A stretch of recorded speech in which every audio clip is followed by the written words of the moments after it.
get, your update would be put, your delete would be delete. Make sense? So when you're in an interview, you perform CRUD operations utilizing the API methods, post, get, update, or put and delete.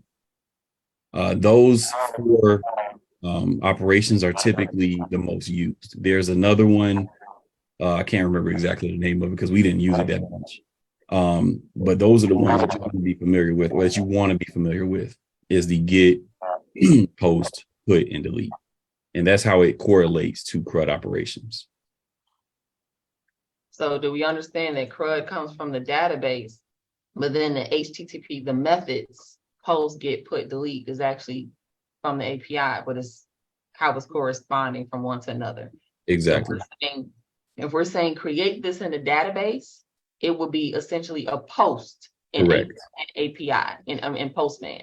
If we're saying read this information from the database, we're saying get this information in Postman. If we're saying update this in a database, we're saying put this in the AP using